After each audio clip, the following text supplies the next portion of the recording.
Most daughters believe their parents would walk through fire to save them, but mine wouldn't even sign a single piece of paper, lying in that hospital bed with a concussion.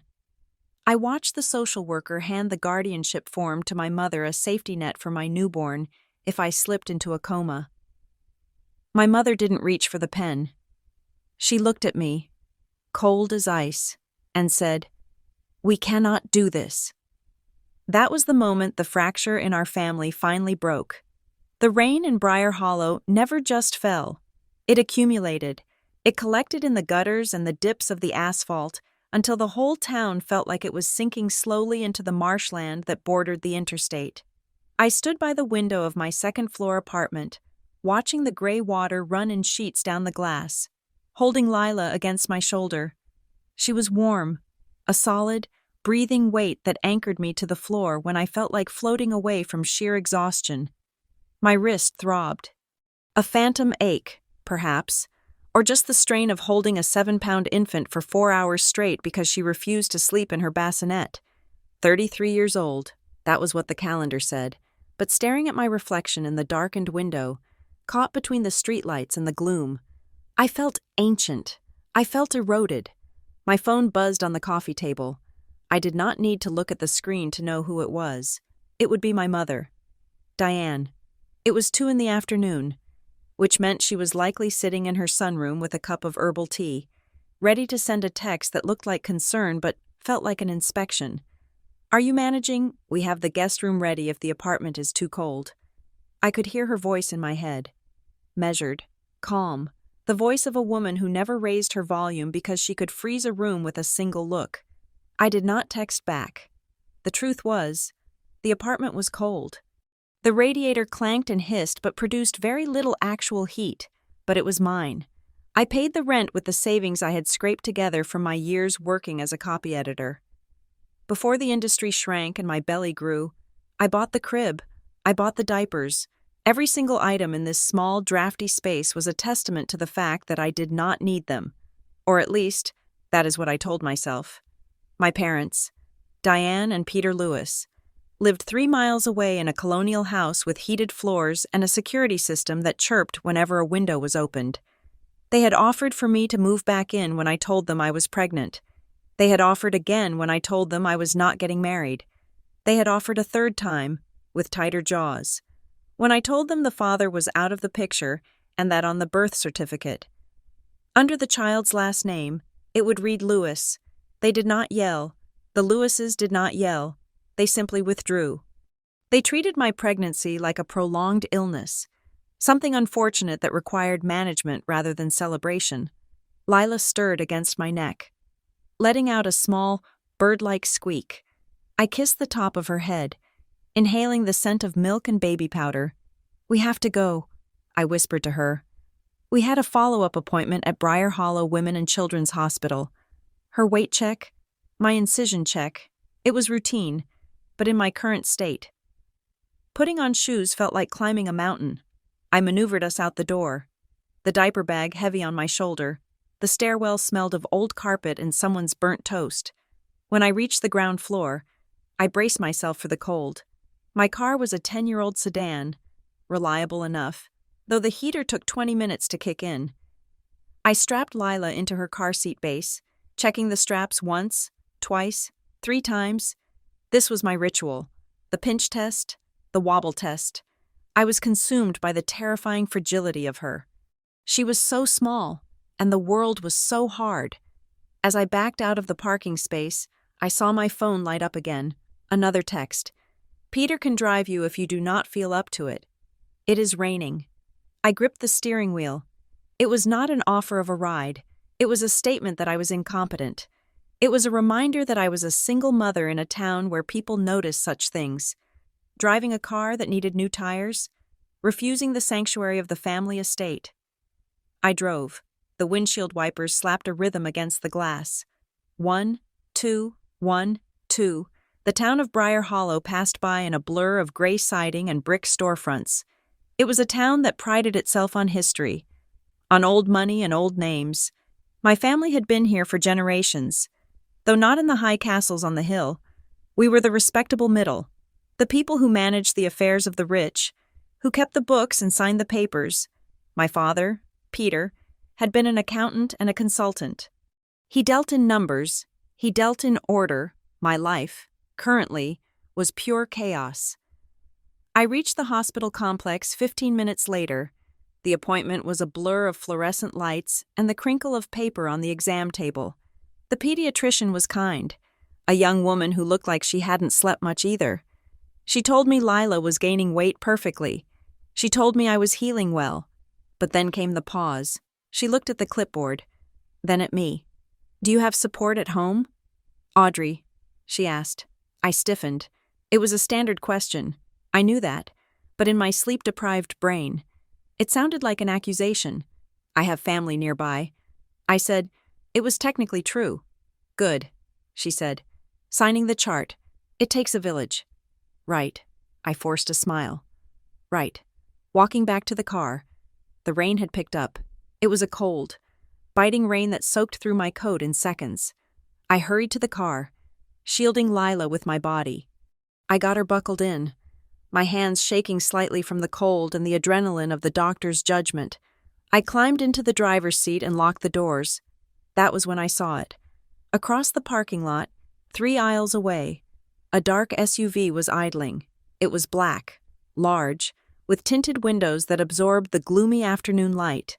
It looked out of place among the sensible sedans and minivans of the pediatric clinic. I stared at it.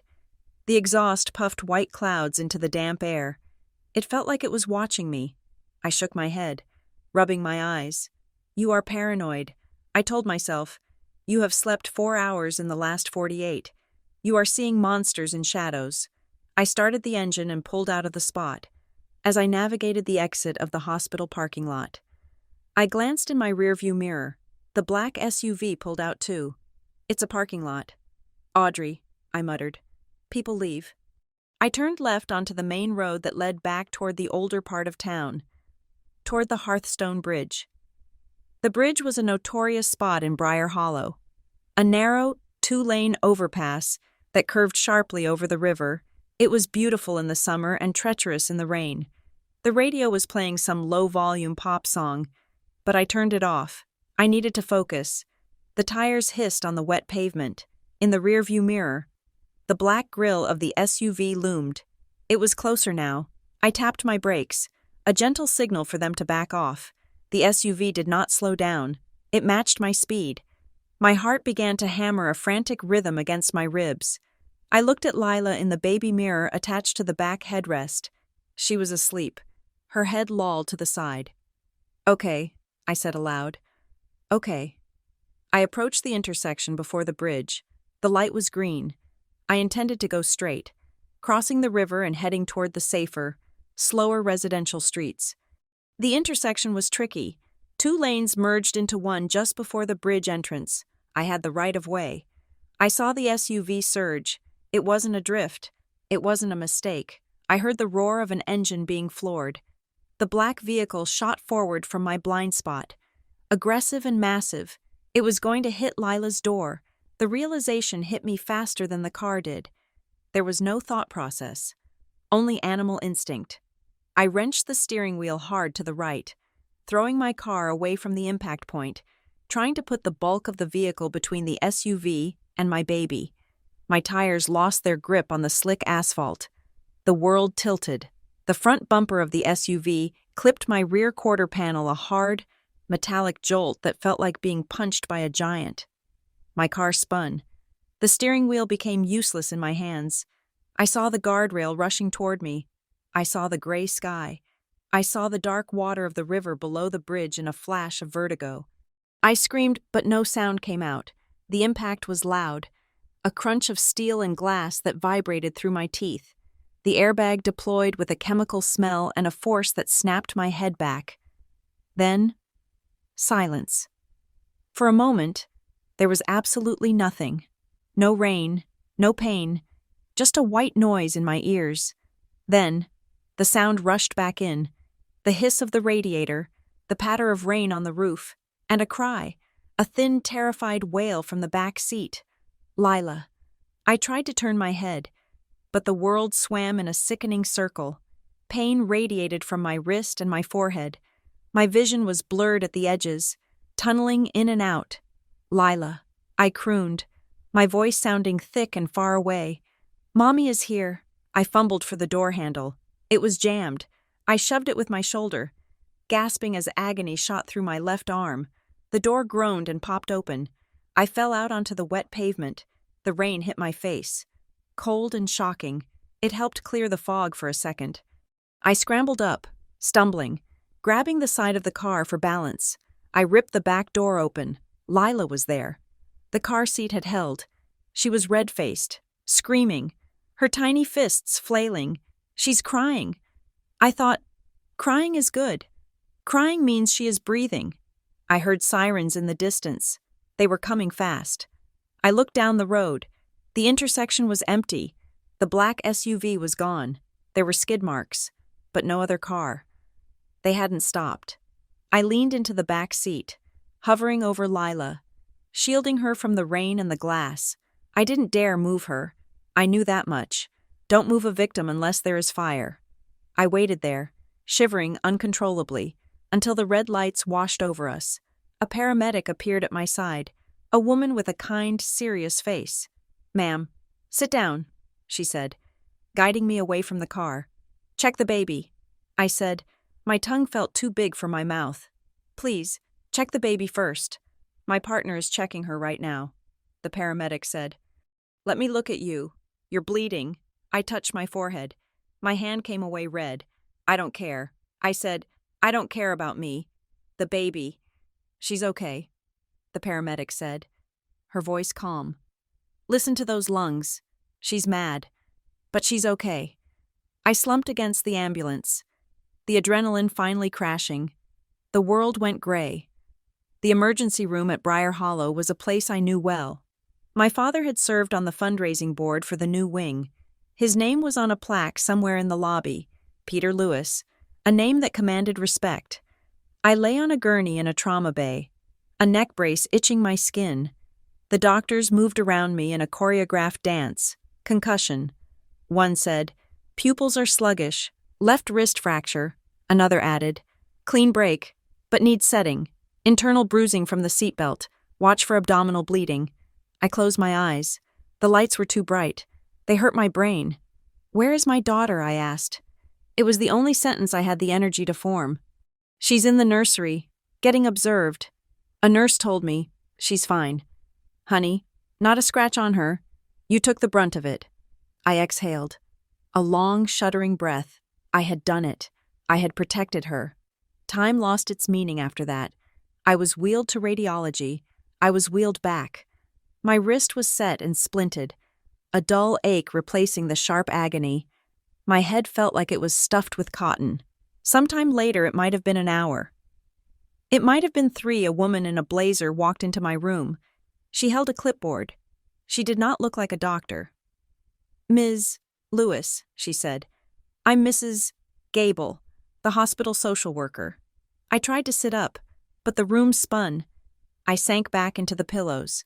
"Is something wrong with Lila?" I asked, panic spiking in my chest. No. Mrs. Gable said quickly, "Lila is doing very well, but we have a situation with your admission." My admission. "Because of your head injury, the concussion is quite severe. Audrey, the doctors want to keep you for 24 to 48 hours for neurological observation. We need to make sure you don't have any delayed swelling." "Okay," I said. "The problem is," Mrs. Gable continued, her voice gentle, "you cannot care for a newborn while you are under neurological observation. You're on pain medication, and your mobility is compromised. Lila is medically cleared for discharge, but she cannot stay in this room with you alone." I stared at her. "So, what happens, typically? We release the infant to a family member or a designated guardian until the mother is discharged." She said, "It's just a formality. Temporary guardianship paperwork. It allows them to take Lila home, make medical decisions if something comes up, that sort of thing." "Oh," I said, "my parents." "Yes," Mrs. Gable said. "We called them. They are in the waiting room. They wanted to see you first." Relief washed over me. It was a complicated, thorny kind of relief, but it was there. I did not want to go back to their house, but I needed them now. This was what families did. When the car crashed, when the world broke, they showed up. Send them in, I whispered. A minute later, the door opened. Diane and Peter Lewis walked in. They looked remarkably unruffled. My mother was wearing her camel hair coat, buttoned to the chin. Her hair was perfectly coiffed. My father wore his suit. Tie straightened. They looked like they were arriving for a board meeting. Not their daughter's hospital room. They stopped at the foot of the bed. They did not rush to my side. They did not touch my hand. Audrey, my mother said. Her voice was tight. Mom, I said, I'm okay. I'm hurt. But Lila is okay. We heard, my father said. He was looking at the heart monitor, not at me. Mrs. Gable stepped forward. Mr. and Mrs. Lewis, thank you for coming so quickly. As I explained on the phone, Audrey needs to stay for observation. We need you to sign the temporary guardianship forms so we can release Lila into your care for the next day or two. She held out the clipboard and a pen. The room went silent. The hum of the ventilation system seemed to get louder. My mother looked at the clipboard as if it were a poisonous snake. She did not reach for it. She clasped her hands in front of her stomach. We can't, she said. I blinked. My concussion brain couldn't process the words fast enough. We cannot sign those papers, my mother said, her voice steady. Mrs. Gable looked confused. I'm sorry, it's just temporary, just until Audrey is discharged. I understand what it is, my father said. He spoke with a finality that chilled the room. We are not in a position to take legal guardianship of the child. Legal guardianship, I rasped. Dad, it's babysitting. It's taking her home for one night. It is a legal document. My mother corrected me. She looked at me then, and her eyes were void of anything resembling warmth. It assigns liability. It assigns responsibility. What are you talking about? I tried to push myself up again. Fighting the nausea. It's Lila. It's your granddaughter. We are aware, my mother said, but we cannot get involved in this. Not officially. Not with the police involved. Not with the situation. The situation I asked. You mean the accident? Diane pursed her lips. She looked at the social worker. Is there another option, foster care, estate hold? The air left my lungs. Mrs. Gable looked shocked. She lowered the clipboard. Well, yes. If family refuses, we can place the infant in emergency temporary foster care or keep her in the hospital nursery if bed space allows. But that is highly irregular when grandparents are present. Then keep her in the nursery. My father said, We will pay for the extra night, but we will not sign the papers. Why I cried out. The word tore at my throat. Why are you doing this? My mother stepped closer to the bed. She lowered her voice, but it didn't make it softer. It made it sharper. We told you, Audrey, we told you that you were making choices we could not support. You wanted to be independent. You wanted to do this alone. I was in a car accident. I screamed. Tears hot and angry spilled down my cheeks. This isn't about independence. I almost died. And we are very glad you are alive. She said, but we cannot take responsibility for this. She said it again. We cannot take responsibility for this. It wasn't just about the baby. I heard it in her tone. It was about me. It was about the messiness of my life, the shame of my single motherhood, the embarrassment of a police report with the Lewis name on it. They were protecting themselves. From what? I didn't know. But they were prioritizing their safety over my daughter. I'm not asking you to raise her, I sobbed. I'm asking you to help me for 24 hours. My father checked his watch. He actually checked his watch. We should go. Diane, he said. My mother nodded. She looked at Mrs. Gable. Do whatever you must do with the child. We are not the guardians. She looked at me one last time. There was a flicker of something in her eyes. Fear, guilt. It was gone too fast to be sure. Get some rest. Audrey, she said, They turned around. I watched them walk toward the door. The clip-clop of my mother's sensible heels on the linoleum sounded like gunfire. "Wait," I called out. "Mom. Dad." They did not stop. They did not look back. They walked out of the room, and the heavy door swung shut behind them with a soft click. I was alone. Mrs. Gable stood there, clutching the clipboard to her chest. She looked at me with a mixture of pity and horror that made me want to vanish. "I am so sorry," she said softly. I stared at the closed door. The pain in my wrist was nothing compared to the hollow, gaping wound that had just opened up in my chest. "They left her," I whispered. "They just left her. I thought the accident was the worst thing that was going to happen to me today. I thought the sound of metal crushing metal was the scariest sound I would hear." I was wrong. The silence of my parents refusing my child was so much louder. My head throbbed. A brutal, rhythmic pounding. I closed my eyes, and all I could see was the back of the black SUV, and then the back of my parents' heads. I realized then that the fracture in my family hadn't started on the bridge. It hadn't started when I got pregnant. It had been there, invisible and hairline, for years. The crash didn't break us. It just showed me that we were already broken. I need to make a call," I said, my voice trembling. I didn't know who to call, but I knew one thing: I would not call them again. Not ever. I looked at the window. It was dark outside now. The rain was still falling, washing everything clean, washing everything away. The night was long. The nurses came in every 2 hours to shine a light in my eyes and ask me my name. "Audrey Lewis," I would say. "Where are you, Briar Hollow Hospital? What happened?" I was in a car accident. They never asked the other question, the one that was screaming in my head. "Who are you?" I didn't know anymore. I was a daughter who had no parents. I was a mother who couldn't hold her child. Around 4 a.m. The pain medication wore off enough for me to think clearly. I lay in the dark, listening to the beeping of the monitors. I thought about the SUV. I replayed the moment in my mind, the way it waited, the way it moved, paranoid.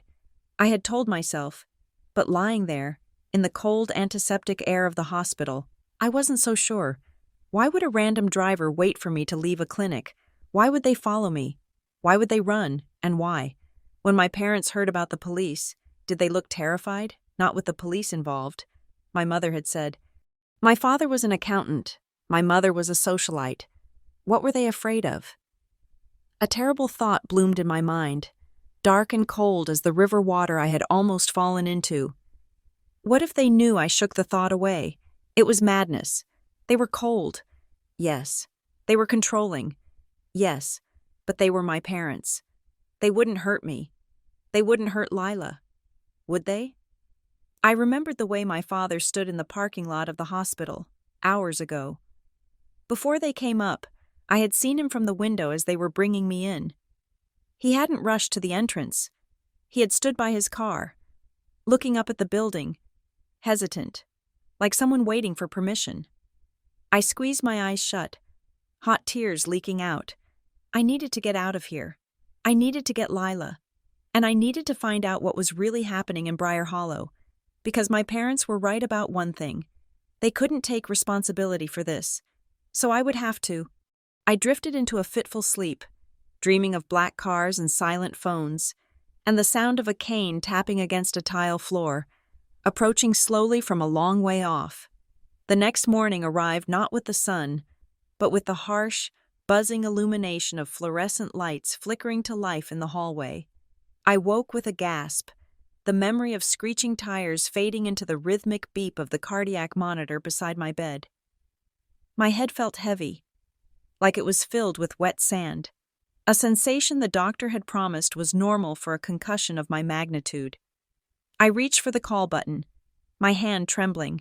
I needed to know about Lila.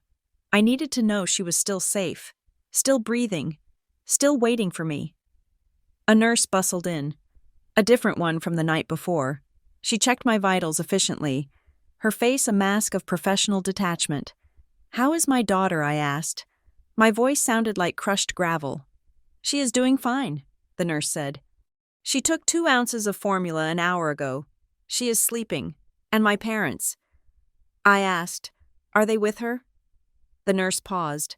She adjusted the blood pressure cuff on my arm, looking anywhere but at my eyes. Your parents are not here. Ms. Lewis, I frowned, wincing as the movement sent a spike of pain through my temples. But they were supposed to sign the papers. They were supposed to be the emergency contacts. The nurse sighed, the professional mask slipping just enough to reveal a flash of pity. That was what I wanted to talk to you about. The social worker, Mrs. Gable, left a note in your file. Your parents spoke to the administration desk late last night. They requested to be removed from the primary contact list for the time being. Removed, I repeated. The word felt nonsensical. You mean they went home to sleep? No. The nurse said gently. I mean they asked that we not call them for administrative updates unless your condition becomes critical. They said they cannot be the decision makers for the infant. They were quite specific. They said to list them as inactive until further notice. I stared at the white ceiling tiles. They had not just refused to take Lila home. They had administratively divorced themselves from the situation. They had looked at the wreckage of my life and decided they did not want their names on the paperwork. It was a rejection so thorough, so bureaucratic, that it hurt more than a slap across the face. They are treating us like a subscription they want to cancel. I thought, I need my phone. I said, by 10 o'clock. The fog in my brain had cleared enough for me to feel the full weight of my isolation. I had sent 3 texts to my mother. No response. I had called my father twice, straight to voicemail. Then, the door flew open. Maren Keller did not enter rooms. She invaded them. My best friend since the 7th grade. Maren was a whirlwind of chaotic energy and fierce loyalty. She was wearing a rain-soaked trench coat and looked like she was ready to fight a bear. I got here as soon as I saw your text, she said, marching to the side of the bed. She dropped her bag on the chair and looked at me, her eyes wide with horror. Audrey, you look like you went 12 rounds with a semi-truck. I feel like it, too, I said. She reached out and squeezed my uninjured hand. I am so sorry. I am so sorry. Is Lila okay? She is fine. I said, she is in the nursery. But I can't get to her. I can't hold her until they clear my head, and they won't release her to me until I can walk without falling over. I will take her, Maren said immediately. I already told the nurse at the station. I said, give me the baby. I have a car seat. I have a guest room. I will take her right now. I felt a lump form in my throat. Maren lived in a studio apartment above a bakery. She hated children. She didn't know how to hold a baby, let alone care for a newborn. And yet, she hadn't hesitated for a second. They won't let you. I said, watch me, Maren said. She turned to the door just as Mrs. Gable walked in. Ah, Mrs. Gable said, clutching her clipboard like a shield. You must be the friend. I am the aunt, Maren said. Lying effortlessly, I am taking Lila Lewis home. Where do I sign, Mrs. Gable looked tired. She adjusted her glasses. It is not that simple. I am afraid, because there is no pre-existing legal document naming you as a guardian, and because the biological grandparents are in town and have been in contact with the hospital. We cannot just release the infant to a non-relative, not without a background check and a temporary custody hearing, which could take days. Days. Maren's voice went up an octave. You are going to keep a newborn in a hospital for days because her grandparents are useless. We are following protocol to ensure the safety of the child. Mrs. Gable said, if Ms. Lewis's condition improves, she can take custody herself within 24 hours. Until then, the safest place for Lila is the nursery. Maren looked ready to throw a chair. This is insane. Her parents are right there. They live 3 miles away. They have declined involvement. Mrs. Gable said. Her tone was neutral, but I could hear the judgment beneath it. Maren looked at me, her mouth open. They declined. They removed themselves from the contact list. I said, my voice hollow. Maren sat down heavily on the edge of the bed. I am going to kill them, she said. I am going to drive to their house and I'm going to burn it down. Don't, I said. You will get arrested. And then who will visit me? I picked up my phone again. One new message. It was from Diane. I opened it, my heart hammering against my ribs. It was short. No emojis. No questions about my health. We love you. We can't do this. Please don't make it worse. I read it out loud. Make it worse, Marin repeated. Make what worse? You were in a car accident. Audrey. You didn't rob a bank. I stared at the screen. The vagueness of it terrified me more than anger would have. If my mother had texted me to say she was furious I was an unwed mother, I would have understood. That was a known variable. But this sounded like fear. Please don't make it worse. It implied that things were already bad. It implied that my accident was just one domino in a line I couldn't see. Marin, I said, something is wrong. Yeah. Your parents are narcissists, Marin said. No, I said, I mean something is really wrong. There was a knock on the door. A police officer stood there, hat in his hand. He was young, with a square jaw and eyes that looked like they had seen too much paperwork. Ms. Lewis, I am Officer Miller, Briar Hollow Police. I tried to sit up straighter. Yes, I wanted to take a statement regarding the accident yesterday. He said. He walked in and pulled a small notebook from his pocket. Marin stood up, moving to stand beside my bed like a bodyguard. Officer Miller flipped open his notebook. We have reviewed the scene, based on the skid marks and the damage to your vehicle. It is clear you were struck by another vehicle that left the scene. We are officially classifying this as a hit and run. I nodded. I told the first responders that. It was a black SUV. Right, Officer Miller said. You mentioned that. Do you remember the make or model? I closed my eyes, trying to visualize the grille that had loomed in my rearview mirror. It was big, American-made, maybe, or a luxury import. I don't know cars. It was just heavy and dark. Did you see the driver? No, I said. The windows were tinted. Officer Miller wrote something down. Ms. Lewis, you mentioned to the responding officer that you felt you were being followed prior to the crash. Is that correct? Yes, I said. At the clinic, I saw the same SUV idling in the parking lot. It pulled out when I did. It followed me through 3 turns. Officer Miller stopped writing. He looked at me. You are sure it was the same vehicle? I am 90% sure, I said. He nodded slowly. I am noting this as possible pre-incident observation. It suggests the collision might not have been a random traffic dispute. Do you have anyone who would want to hurt you? An ex-partner? A disgruntled employee? No, I said. I am a copy editor. The most dangerous thing I do is correct people's grammar. What about the baby's father? Marin asked. I shook my head. He is in California. He doesn't even know I was at the doctor yesterday. We haven't spoken in 6 months. Officer Miller tapped his pen against the notebook. We will pull footage from the traffic cameras near the bridge. If they were following you, we will find them. For now, focus on recovering. We will be in touch. He turned to leave. Officer, I asked. He paused at the door. Yes, my parents, I said. Peter and Diane Lewis. Did you speak to them? We tried, he said. We called the number listed on your admission forms to update them on the investigation. Your father said they did not have any information and referred us back to you. He seemed eager to get off the phone. I felt a chill that had nothing to do with the drafty window. Thank you, I whispered.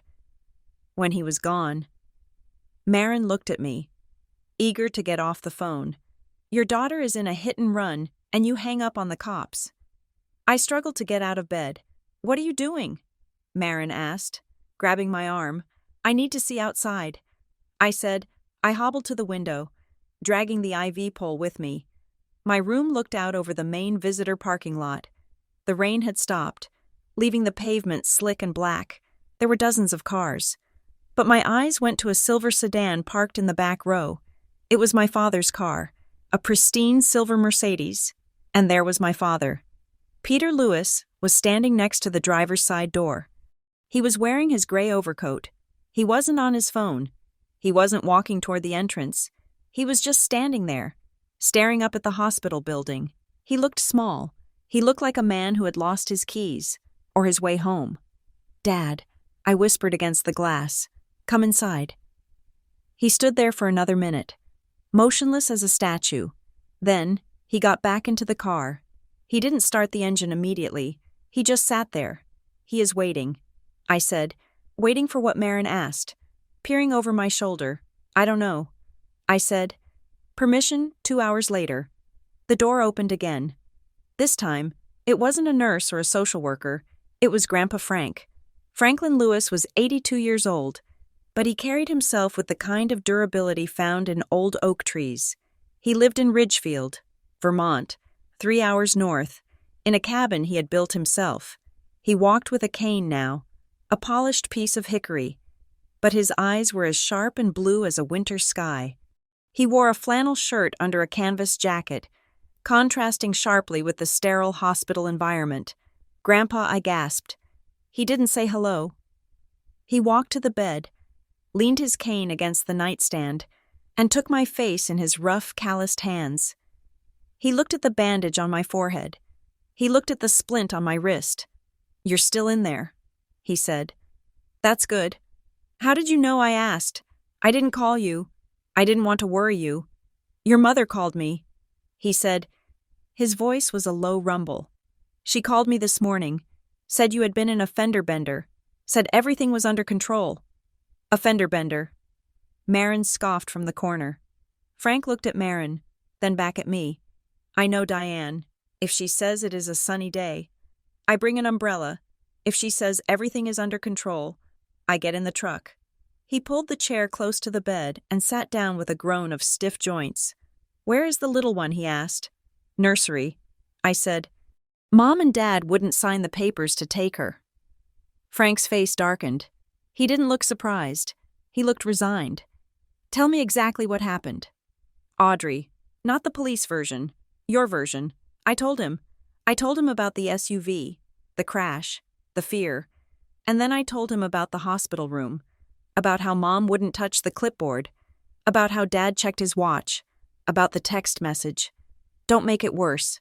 Frank listened without interrupting. He stared at a spot on the floor, his jaw working silently. When I finished, the silence in the room was heavy. Frank looked up. "What did they say they were afraid of?" he asked. The question caught me off guard. "They didn't say they were afraid." I said, "They said they couldn't take responsibility. They were cold. They were ashamed of me." Frank shook his head. "No. Shame makes people hide. Shame makes people yell. But refusing to sign a paper, refusing to have your name on a hospital form when your daughter is lying in a trauma ward, that isn't shame. Audrey, that is evasion. Evasion of what I asked. That is the question." Frank said, "Your parents are acting like people who are trying very hard not to leave fingerprints." He stood up, grabbing his cane. "Where are you going?" I asked. "To get a cup of coffee," he said, "and to ask my son why he is sitting in his car in the parking lot instead of holding his granddaughter." "He knows," I asked. "You saw him." "I saw him," Frank said. "He didn't see me. I parked the truck 2 rows over." Frank turned to the door. "Rest. Audrey, I will be back." I didn't hear the conversation. I could only imagine it. The hospital cafeteria was in the basement, a place of low ceilings, and the smell of industrial soup.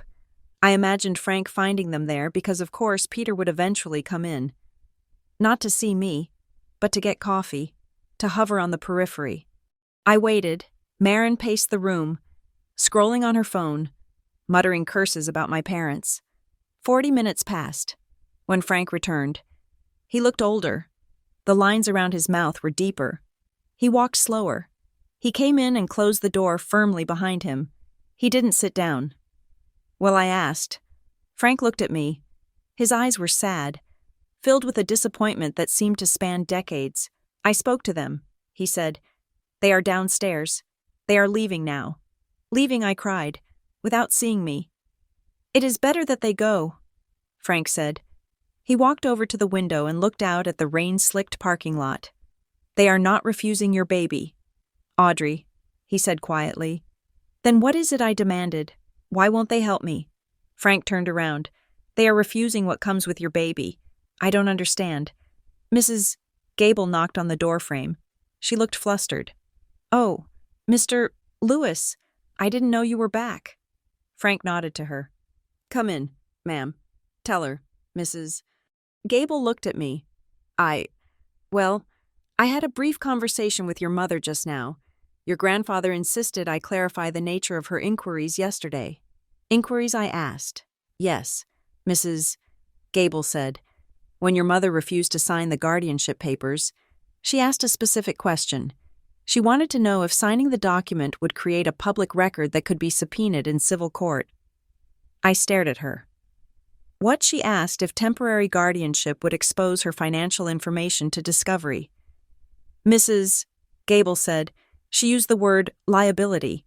She wanted to know if taking responsibility for the child would link her assets to any potential lawsuits involving the accident. The room spun. She wasn't worried about being a grandmother. I whispered. She was worried about being sued.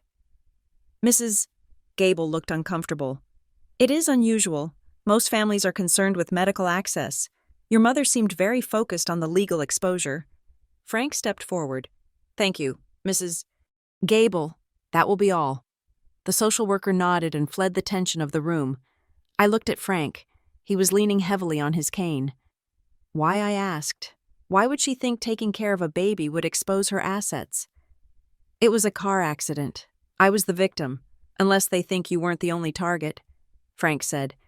He pulled a folded piece of paper from his pocket, or unless they are terrified that any legal scrutiny, any judge looking at their names.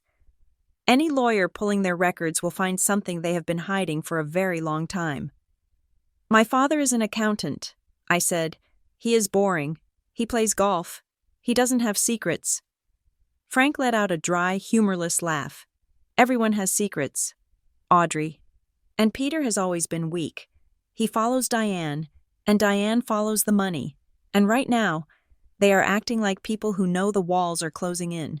He sat down and took a pen from the bedside table. "We need to make a plan," he said. "Tonight, I am staying here. I will sleep in the chair. You don't have to do that. Grandpa, I am doing it," he said.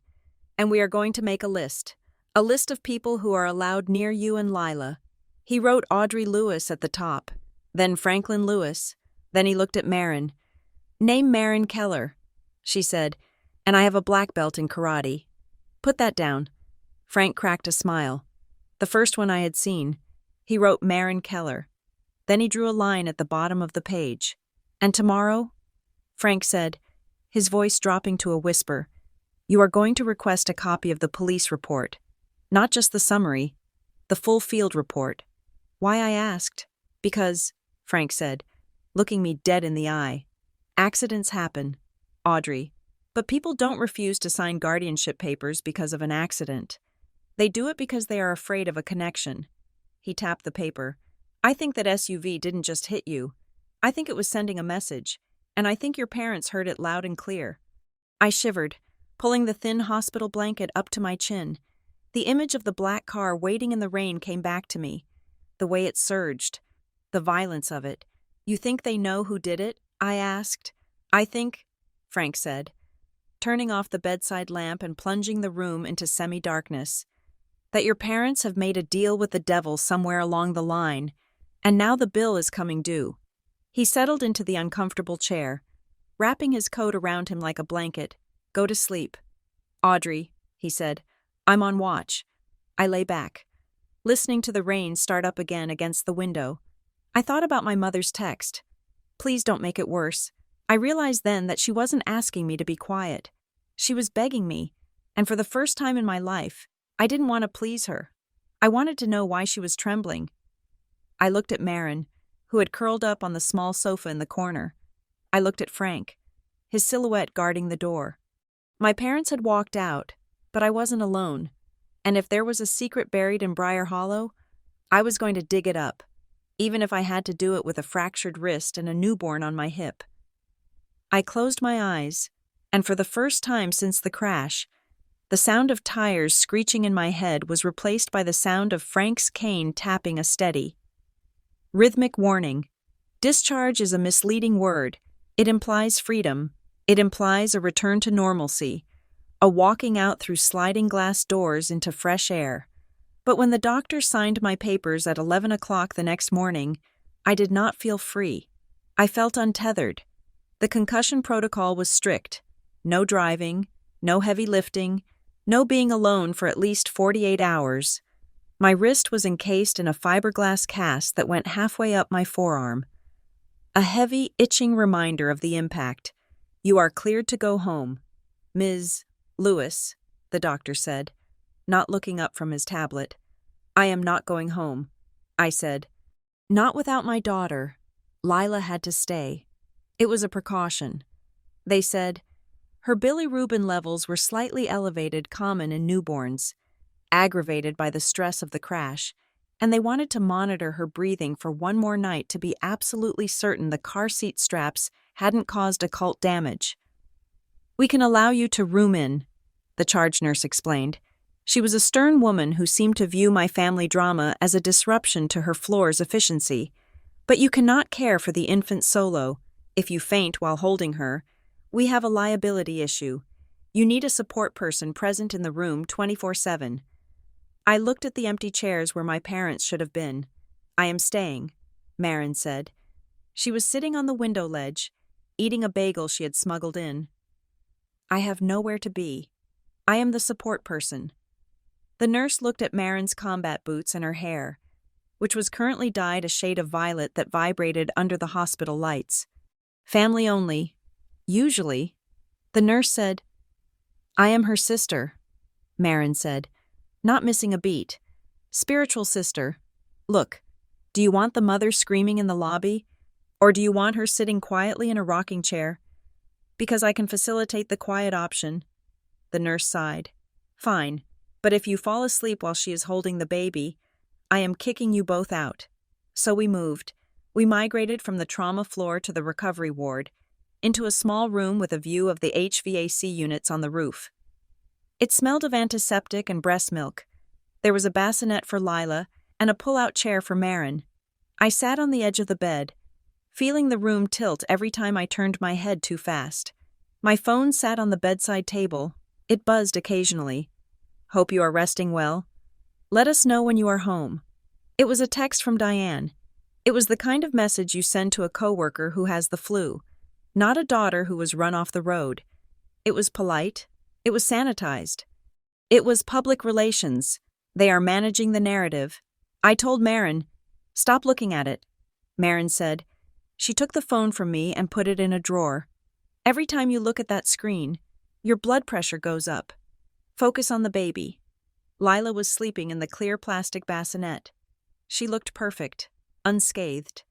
I reached through the handholds and touched her chest, feeling the steady rise and fall. This was the only thing that mattered. But my mind wouldn't stop racing.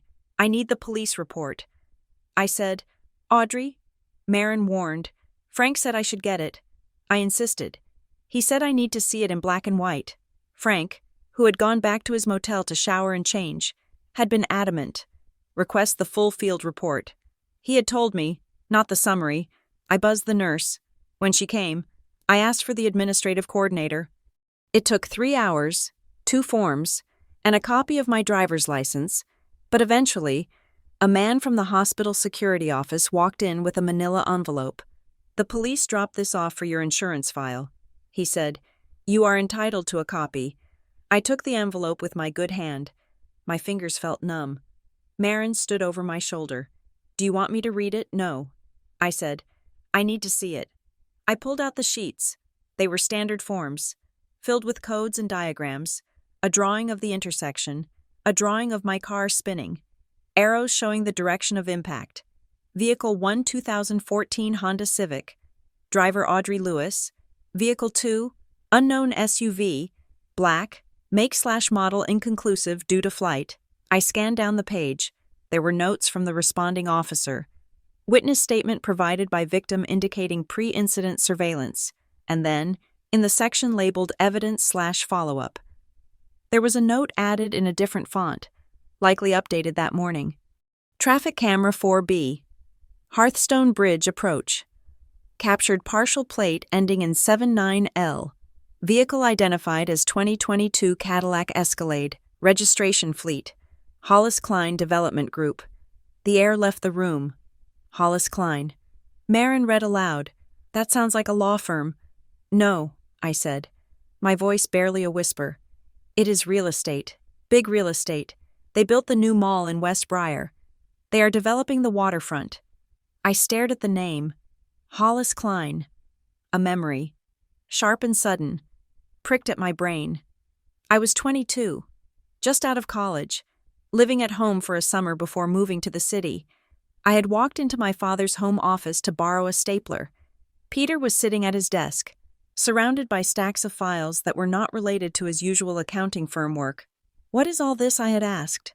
Just some consulting, he had said, closing a folder quickly. Side work. Hollis Klein needs some help with their zoning paperwork. Is it a big job? It is just paperwork. Audrey, boring stuff. Don't worry about it.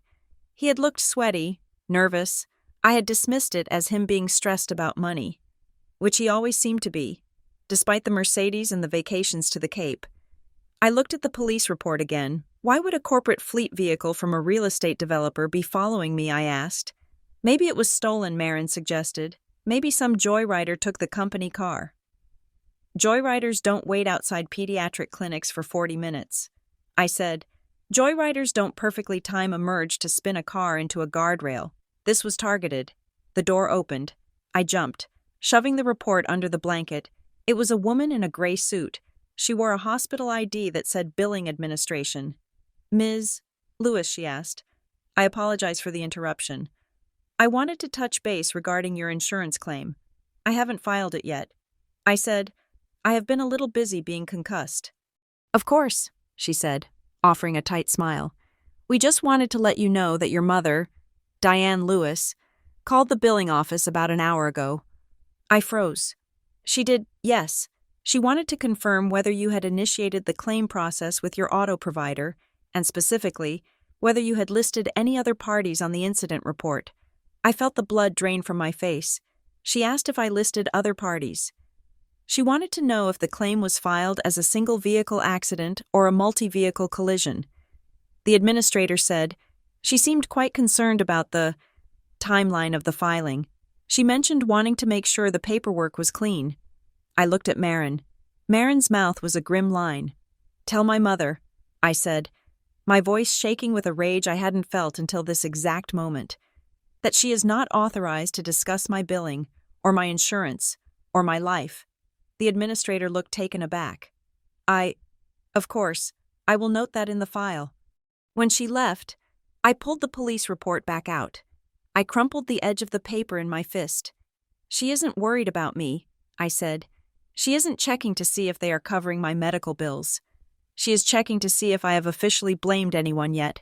She is tracking the liability. Marin said softly, just like Frank said. Why, I asked. Why does she care if I blame a hit-and-run driver unless she knows who owns the car? Hollis Klein. My father did consulting for them. My mother is checking on the accident report, and the car that hit me belongs to them.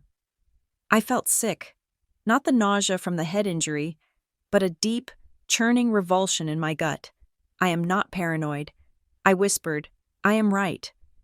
Frank arrived at 7 that evening. He brought takeout from a diner down the street, burgers and fries, the kind of food that wasn't allowed in a cardiac ward, but that he knew I needed. He looked tired. He was leaning heavily on his cane, and his shirt was rumpled. He sat in the chair Marin vacated. She had gone to the vending machines to give us a moment. I handed him the police report without a word. Frank put on his reading glasses. He took a long time. He read every line. When he got to the note about Hollis Klein, he didn't gasp. He didn't look surprised.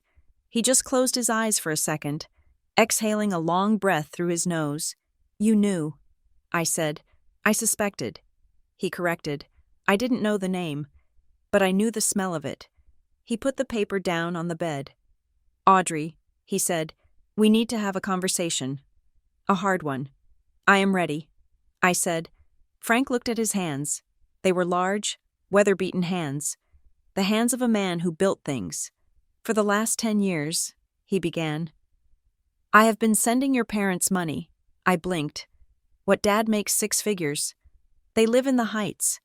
They live in a house they cannot afford, driving cars they lease, keeping up appearances for a town that judges you by your zip code.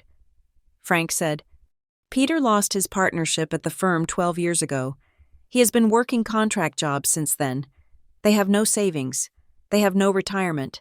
But, I stammered, the vacations? The renovations? Me, Frank said. I paid for the roof. I paid for the new kitchen. I paid for the lease on the Mercedes. Why, I asked. Why would you do that? Because they are my family, Frank said simply, and because Diane is very good at making emergencies sound like temporary setbacks. Just a bridge loan. Dad, just until Peter's bonus comes in, just until the market turns. He looked up at me, his blue eyes sharp. I knew they were bad with money. I knew they were vain, but I thought it was just incompetence. I thought they were just foolish people trying to look rich. And now I asked, now, Frank said, tapping the police report. I think I wasn't funding their lifestyle. I think I was paying their hush money, or their debt service to people who don't send overdue notices in the mail. Hollis Klein, I said. Frank nodded. Real estate development is a dirty business in this part of the state. Zoning changes, permits, environmental impact studies. There is a lot of money to be made if you can make problems disappear, if Peter was doing consulting for them. And he was desperate for cash. He signed something. I said, the memory of my father in his office, sweating, closing the folder. He signed something he shouldn't have, and now they own him. Frank said. He leaned forward, lowering his voice. That is why they wouldn't sign the guardianship papers. Audrey, it wasn't about the baby. I know. I said, liability. Think about it. Frank said, if they sign for Lila, they have to go on record. They have to fill out forms with the court. They have to list their address, their income, their employment. If Hollis Klein is squeezing them if there is a lawsuit, or an investigation, or a debt they cannot afford to have their names pop up in a fresh legal filing. They are trying to be invisible. They chose invisibility over me. I said, the bitterness was a physical taste in my mouth, like copper. Frank reached out and covered my hand with his. They are drowning. Audrey, and drowning people will climb on top of anyone to get a breath of air. Even their own children. I pulled my hand away. I felt betrayed. Yes, by them. But I also felt a sudden, hot flush of shame. And me? I asked. My voice trembled. Did I drown too? What do you mean? My car. I said, the one that got hit. They gave me the down payment for that car 3 years ago. My apartment security deposit. They gave me that check for my birthday. I looked at Frank. Horror dawning. Was that your money? Or was that Hollis Klein's money? Frank didn't answer immediately. Does it matter? He asked gently. Yes, I cried. Careful not to wake Lila. Yes, it matters. I have been so proud of myself. Audrey the independent. Audrey the single mom who doesn't need a man. I thought I was standing on my own 2 feet. But if the floorboards were paid for by whatever criminal mess they are in, you are independent. Frank said firmly, you work hard. You love that baby. Do not let their sins become your identity. But I benefited. I said, I took the help. I took the checks. I never asked where it came from. I just assumed they were rich and generous. I was naive. You were a daughter, Frank said. Daughters are supposed to trust their parents.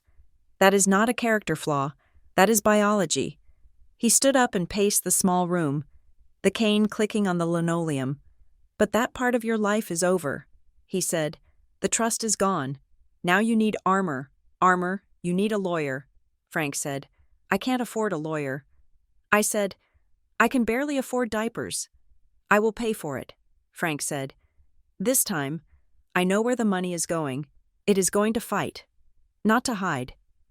He reached into his pocket and pulled out a business card. It was cream-colored, thick stock. Samantha Voss, family law. She is in Briar Hollow, Frank said. I used to know her father. She is sharp. She is discreet. And she hates bullies. I took the card. What do I tell her? I asked. That my parents refused my baby. That a corporation hit my car. You tell her everything, Frank said. You tell her that you are a mother who is being hunted, and you don't know why. He looked at the bassinet. You aren't doing this to punish them. Audrey, you are doing this because if Hollis Klein is willing to run a car off the road to send a message to your father, then Lila is not safe. Lila is leverage. The word hung in the air. Leverage. They would use her. I thought, if they can't get to Peter, they will get to me. If they can't get to me, they will get to her. My mother knew this. That was the terror in her text. Don't make it worse. She knew that if I fought back, the monster she had been feeding would turn on me. I looked at the business card. Samantha Voss. I didn't want a lawyer. I wanted my mom. I wanted my dad to come in and tell me he would fix it. I wanted to be the little girl who got the down payment check and didn't ask questions. But that girl died on the bridge. I am the mother now. I said. Frank nodded. Yes, you are. I will call her tomorrow. I said, good. Frank said. Just then, my phone buzzed again. Another text. I hesitated, then picked it up. It was from Peter this time. Audrey, please do not talk to anyone about the other car. We are handling it. It is a misunderstanding. We will fix your car. Just focus on getting better. Misunderstanding. A hit and run is not a misunderstanding. A corporate fleet vehicle stalking a mother is not a misunderstanding. He was lying. He was lying to me to save his own skin. I looked at Frank. They are trying to buy my silence. I said, they say they will fix my car. Frank's face hardened. They can fix a fender, he said. They can't fix this. I typed a response to my father. My fingers flew across the screen, fueled by a mixture of adrenaline and grief. I have the police report. I know about Hollis Klein. I hovered over the send button. Wait, Marin said. She had come back in, holding 2 sodas. She saw my face. She saw the phone. Don't send that. Why, I asked. Because information is power, Marin said. She set the sodas down. Right now. They don't know that you know. They think you are confused and scared. Let them think that. She was right. If I told them I knew, they would panic. And panicked people do dangerous things. I deleted the text. Instead, I wrote, I am tired. I am going to sleep. I sent it. It was the first lie I had ever told my father. It felt surprisingly easy. Marin sat down in the chair. What did I miss? Everything, I said. I looked at the police report one last time before tucking it into my bag. Underneath the diapers and the wipes, the name Hollis Klein seemed to glow on the page. I lay back on the pillows, the exhaustion finally overtaking the adrenaline. My wrist throbbed in time with my heartbeat. I closed my eyes, but I didn't see darkness. I saw the gray rain. I saw the guardrail.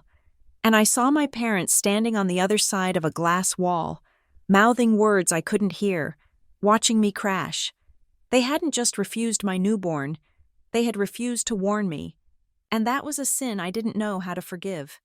Tomorrow, I would meet Samantha Voss. Tomorrow, I would stop being the victim.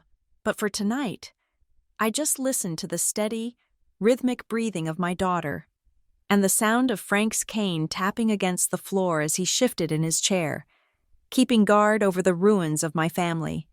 The law office of Samantha Voss was located in a converted brownstone on the edge of the historic district. Tucked between a bakery and a quiet insurance agency, it did not look like the kind of place where wars began. It looked like a place where estate planning was discussed over lukewarm coffee. But as I sat in the leather armchair, nursing my fractured wrist and trying to keep Lila asleep in her carrier, I felt like I was entering a bunker. Samantha Voss was a woman of indeterminate age, with steel gray hair cut into a sharp bob and glasses that magnified her intense, intelligent eyes. She did not offer me platitudes. She did not coo at the baby. She listened to my story, the accident, the refusal, the police report, the text messages with the stillness of a predator waiting for movement. When I finished, the room was silent except for the ticking of a grandfather clock in the corner. So, Samantha said, leaning back in her chair, your parents refused guardianship because they claimed they could not take responsibility. And your mother specifically asked the hospital social worker about financial liability and discovery. Yes, I said. My voice felt small in the room. Does that mean they hate me? Or are they just selfish?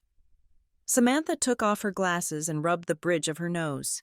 Audrey, she said, I have been practicing family law in Briar Hollow for 25 years. I have seen parents refuse custody because of addiction, because of resentment, because of sheer incompetence. But what you are describing, this is tactical. Tactical, I asked. If your parents are involved in something, let us say, a civil lawsuit or a financial investigation, their primary goal right now is to appear as if they have no assets and no attachments. She explained, becoming a legal guardian creates a paper trail. It opens them up to scrutiny if a court appoints them as guardians. A creditor or a plaintiff can theoretically argue that they have resources. They can depose them. They can ask questions about their stability. She looked at me directly. They are not refusing your baby because they are bad grandparents, necessarily. They are refusing her because they are terrified defendants. They are acting like people who are trying to make themselves legally small so that a target on their back does not get any bigger. I felt a chill run through me. Frank was right. So what do? I asked. I have a concussion. I have a newborn. If something happens to me tomorrow, then we make sure they are not the ones who get the call, Samantha said. She slid a document across the polished mahogany desk. This is a designation of standby guardian. She said, it allows you to name a specific individual to take immediate custody of Lila in the event of your incapacitation or death. It bypasses the next of kin default. I looked at Marin, who was sitting in the corner, looking uncharacteristically solemn. Marin asked, You. I said, I trust you. You won't sell me out for a zoning permit. Marin nodded, her eyes bright with sudden emotion. I will sign. I will sign right now. We spent the next hour notarizing the forms. Watching Marin sign her name in bold, looping letters gave me a sense of relief so profound it made me dizzy. I was taking back control. I was building a wall around my daughter. Brick by brick, as we stood up to leave, Samantha walked me to the door. Audrey, she said, her voice lower. Be careful. Careful of what? If your parents are this afraid of exposure, Samantha said, then whatever they are hiding is significant. People do not abandon their children in trauma centers over unpaid parking tickets. They do it when they are facing ruin. Do not push them unless you are ready for them to push back. I looked at Lila's carrier. I am not pushing. I said, I am just trying to survive the crash. The apartment felt different when I got home. It felt less like a sanctuary and more like a crime scene that hadn't been processed yet. Every shadow looked like a man in a black SUV. Every car that passed on the street below made me flinch. Frank had insisted on coming over.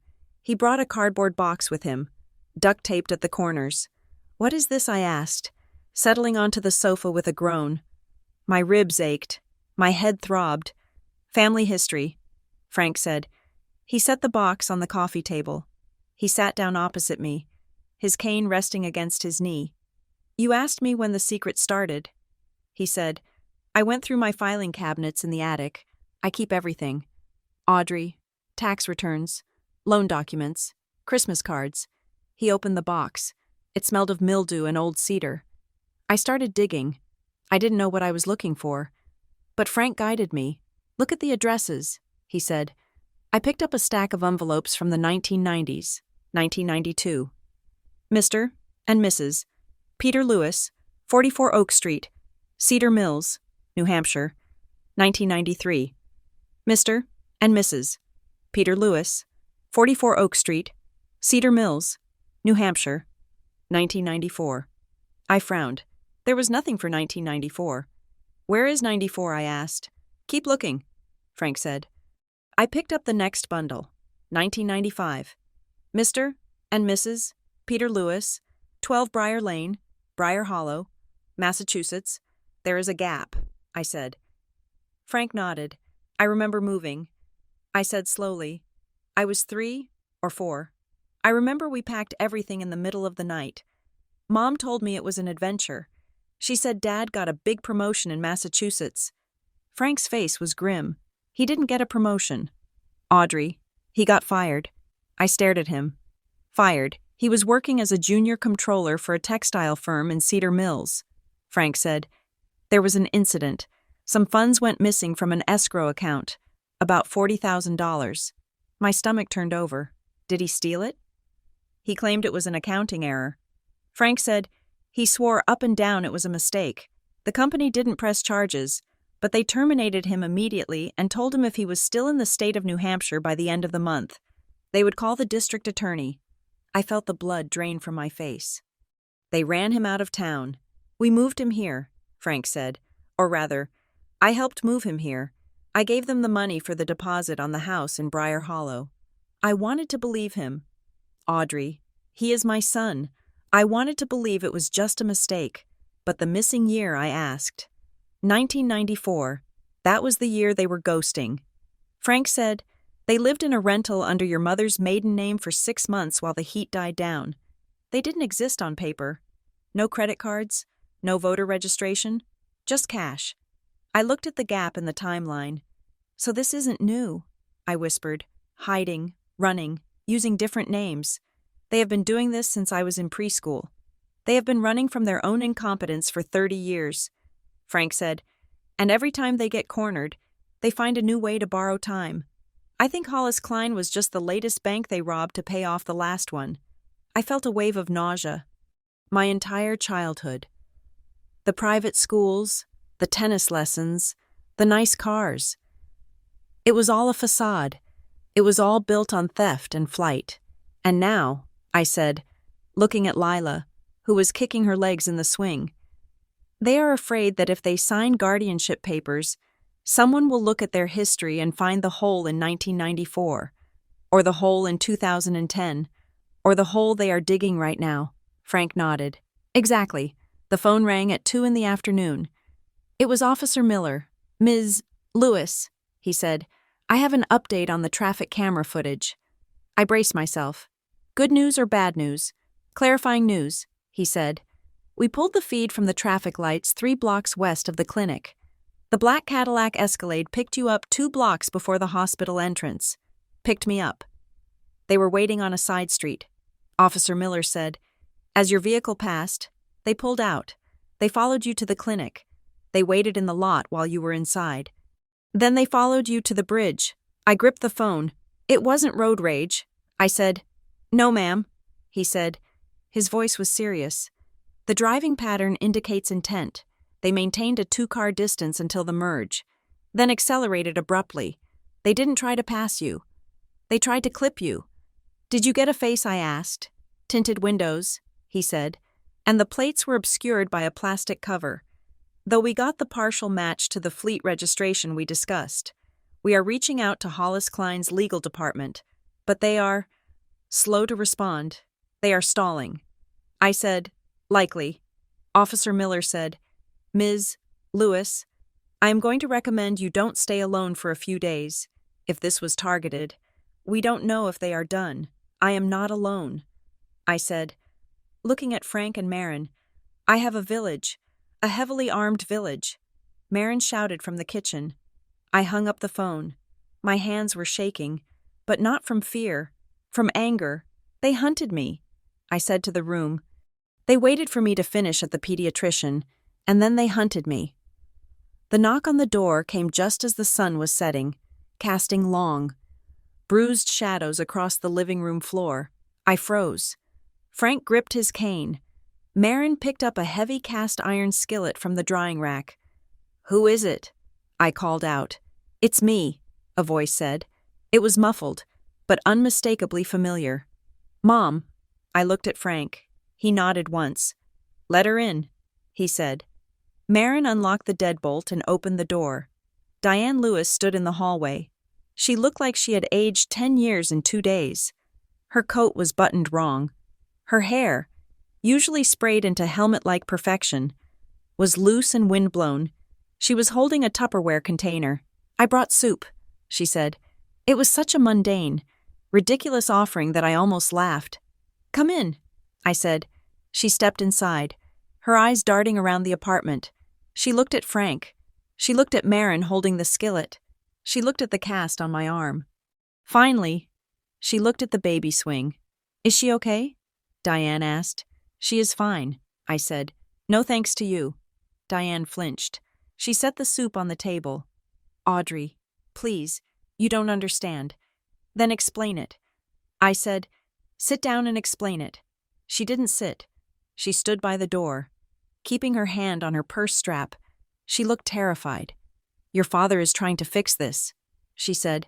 Fix what I asked. The car, the accident, or the fact that you abandoned us in the hospital. He is making calls. She said, he is trying to get them to back off.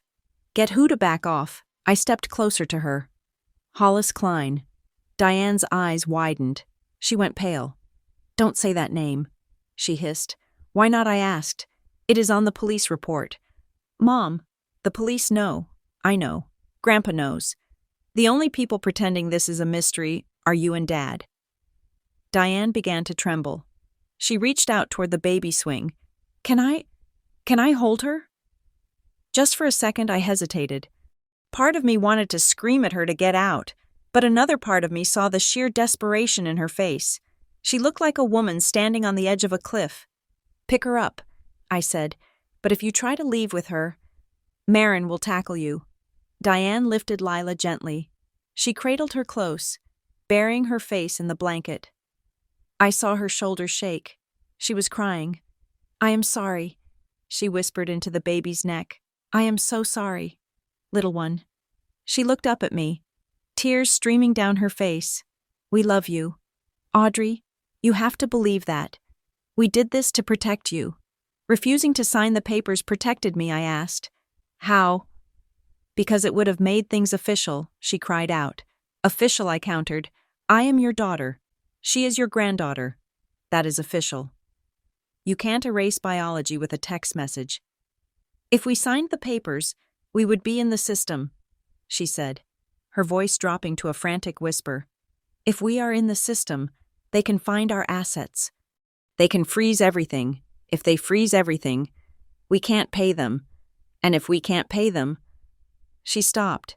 She looked at the door, as if she expected the wood to splinter open. If you can't pay them... What Frank asked from the sofa. Diane lowered Lila back into the swing. She wiped her face with trembling hands. I have to go, she said. Peter is waiting in the car. He doesn't know I came up. She turned to the door. Mom, wait, I said. She didn't wait. She opened the door and practically ran down the hallway. I stood there, listening to her footsteps fade. She is terrified, Marin said. Lowering the skillet, I looked at the floor where Diane had been standing. She dropped something. I said, a white envelope lay on the rug. It must have fallen out of her purse when she reached for a tissue. I bent down and picked it up. It was crumpled, as if it had been clenched in a fist for days. I opened it. It was a legal notice, stamped with the seal of the Bryan County Civil Court. Plaintiff, Hollis Klein Development Group. Defendant, Peter and Diane Lewis. Notice of intent to lien. I scanned the document. It was a demand for payment. A lot of payment, $150,000, and underneath that, in a section labeled Cause of Action, were the words, Breach of Contract / Misappropriation of Consulting Funds. I handed the paper to Frank. They aren't just in debt, I said. They stole from them. Frank read the paper. His face went gray. Misappropriation. He read, that means Peter took money that was supposed to be for permits or contractors, and he used it for something else, like a kitchen renovation, I asked, or a lease on a Mercedes. Frank closed his eyes. I have a confession to make. Audrey, I looked at him. What, 6 years ago? Frank said, his voice raspy. Peter came to me. He said they were drowning. He said he needed a bridge loan to cover some tax issues. He asked me to co-sign a promissory note. You co-signed a loan for them. I thought it was a bank loan, Frank said. But looking at this, looking at the amount, I think I co-signed a restructuring of their debt to Hollis Klein. I think I put my name on a document that tied me to this mess without knowing it. He looked at me, and I saw shame in his eyes for the first time. I enabled them. Audrey, I kept bailing them out because I didn't want to admit my son was a crook. I thought if I just gave them enough runway, they would take off. But they didn't take off. They just dug a deeper hole. And now I asked. Now the hole is full, Frank said, and they are throwing you in to fill it. I looked at the court notice. Hollis Klein. The pieces slammed together in my mind. They owe Hollis Klein money they stole. Hollis Klein is tired of waiting. So they sent a message. They hit my car. But why me, I asked. Why not hit Dad's car? Because hitting Peter doesn't work, Marin said quietly. Peter is numb. Peter is already broken. But you are the only thing they have left that is clean. I looked at Lila. No, I said, I am not the only thing, Lila. They refused guardianship because they knew. They knew that if they took Lila, she would be in the house. And if she was in the house, my mother's words echoed in my head. If we can't pay them, she wasn't afraid of the courts finding her money.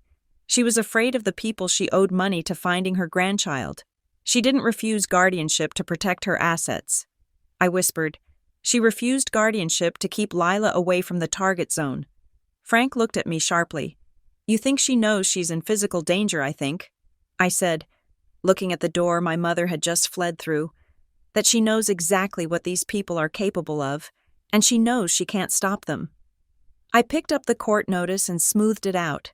They aren't just bad with money, Grandpa. They are in business with sharks. And the sharks smell blood. I turned to Frank.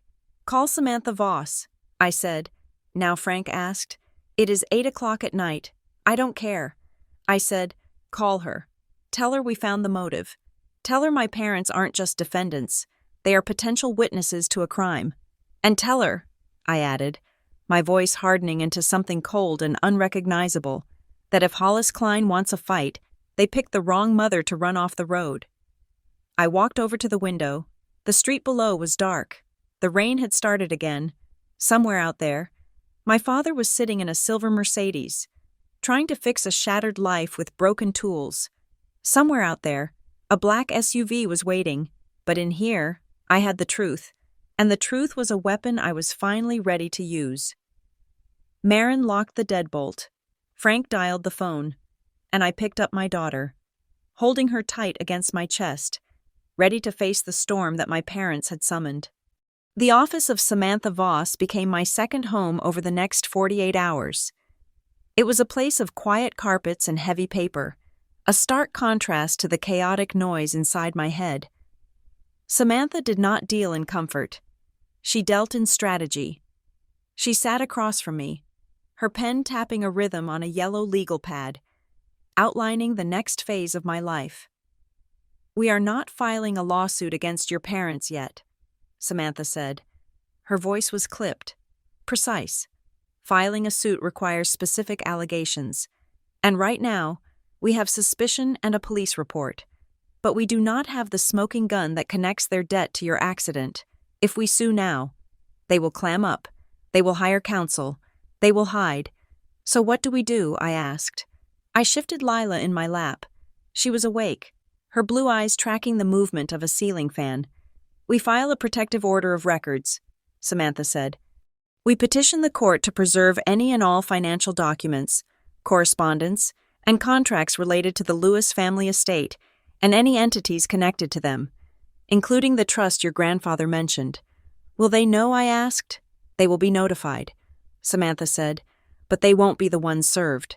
The banks will be served. The county clerk will be served. It stops them from shredding. Audrey, it stops them from burning the paper trail. She leaned forward, and from this moment on, you document everything, every text, every voicemail, every visit. You do not delete anything. You are not a daughter anymore. Audrey, you are a stenographer for your own survival. I nodded. It felt cold. It felt calculated. But when I looked down at the cast on my wrist, I remembered the sound of metal crunching against a guardrail. Okay, I said. I am a stenographer. My father agreed to meet me 2 days later. He wouldn't come to the apartment. He said the stairs were too much for his knees. But I knew he just didn't want to face Frank. He wouldn't come to the hospital. He suggested the Maple and Finch Diner on the outskirts of town. A place where truckers and third-shift nurses ate breakfast at 2 in the afternoon. I arrived 10 minutes early. I left Lila with Marin and Frank. It was the first time I'd been away from her since the accident, and my body felt wrong. Lighter in a way that made me nauseous. Peter Lewis was already there. He sat in a booth near the back, nursing a mug of black coffee. He was wearing a polo shirt that looked loose on his frame. My father had always been a robust man, a man who filled a room with his loud laugh and his confident handshake. The man in the booth looked shrunken. His skin was the color of old parchment. I slid into the seat across from him. "Dad," I said. He jumped. He spilled a little coffee on the laminate table. He dabbed at it frantically with a napkin. "Audrey," he said, "you came. You asked me to." I said. He looked at my cast. He flinched, as if the white fiberglass was a light shining in his eyes. "Does it hurt?" he asked. "Yes." I said. "It hurts." He nodded. "I am sorry. I am so sorry." "Audrey, I didn't want his apology. I wanted his explanation. Dad," I said, keeping my voice low. "I saw the court notice, the one Mom dropped. I know about the lawsuit with Hollis Klein." Peter closed his eyes. He let out a long, shuddering breath. "I told her to be careful with those papers." He muttered, "Tell me the truth." I said, "Grandpa said you signed something years ago. He said you got involved in something you shouldn't have." Peter looked out the window at the parking lot. A heavy rain was starting to fall again. "It was just consulting," he said. "That was what they called it. I was out of work. The firm had let me go, you know that story." "I know the story Grandpa told me," I said. "About Cedar Mills. About the missing money." Peter's head snapped up. "Frank told you that?" "He told me everything. Dad, he told me about the gap year. He told me about the running." Peter slumped against the vinyl seat. He looked like a balloon with a slow leak. "It wasn't stealing," he whispered. "It was borrowing. I was going to put it back. I always intended to put it back. But you didn't," I said. "And then you moved here. And then you met Hollis Klein." He nodded. "They needed someone to sign off on property valuations, vacant lots, warehouses. They needed an independent accountant to verify the assets so they could use them as collateral for loans. And the values were inflated," Peter said. He picked at the rim of his coffee cup. "They were worth $10,000. And I signed papers saying they were worth $200,000. I stared at him. "That is fraud. Dad." I didn't know he insisted, his voice rising slightly before he caught himself. I didn't know the extent of it. "They brought me the papers. They said, 'Sign here. Peter, it is standard industry practice. It is just projection.' And they paid me. They paid me $5,000 a signature." $5,000, I repeated. "We needed the money." "Audrey," he hissed. "Your mother. She needed the house to look a certain way. She needed the club membership. She was terrified people would find out we were broke. She pushed me. She said, 'Just do one more. Just one more, and we will be clear.'" He was blaming her, even now, sitting in the wreckage. He was pointing the finger at his wife. "So you signed," I said, "and they got the loans. And then what happened? Then the market turned." Peter said, "The loans went bad. The bank came looking for the collateral. And they found out the land was worthless. And Hollis Klein. They came to me." Peter said, "They said it was my fault. They said I verified the numbers. They said if I didn't pay them the difference between the real value and the loan value, they would turn me in to the state board. They would send me to prison. How much I asked. 'How much do you owe them?'" Peter looked down at his hands. They were trembling violently. "It started at $50,000, he said, "but with the interest, the penalties they added, it is over $150,000 now." I felt sick. "And the car accident," I asked, "the black SUV, was that them?" Peter went still. He didn't look at me. He looked at the salt shaker. "Dad," I said, "did they hit me?" He licked his lips. They told me they knew where my pressure points were." "Pressure points," I repeated. "They said if I didn't come up with a payment by the 1st of the month, they would remind me that accidents happen." He looked up at me then. and his eyes were filled with sheer, unadulterated terror. "I didn't think they would touch you, Audrey. I swear. I thought they would slash my tires. I thought they would break a window. I never thought, but they did." I said, "They almost killed me. They almost killed Lila." Peter reached across the table. He tried to take my hand, but I pulled it away. "You have to stop asking questions, Audrey," he begged. "You have to stop talking to the police. If you expose them, if you link them to the crash, they will destroy us. They will release the documents I signed. I will go to jail. Your mother will be on the street. So I'm supposed to just let them run me off the road?" I asked. "I'm supposed to let them threaten my daughter. We are handling it." Peter said, "I am selling the car. I am cashing out the life insurance. We will pay them. Just, please, give us time." I looked at this man who had bought me ice cream, this man who had taught me to ride a bike. I looked for the father I thought I had, but I couldn't find him. I only saw a coward who had sold his integrity for $5,000 a signature. "You aren't handling it, Dad," I said. "You are drowning, and you are pulling me down with you." I stood up. I threw a $10 bill on the table for the coffee.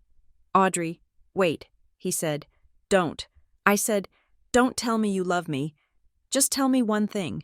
When you refused to sign the guardianship papers, was it because you wanted to protect Lila? Or was it because you didn't want Hollis Klein to know you had a granddaughter they could use as leverage?"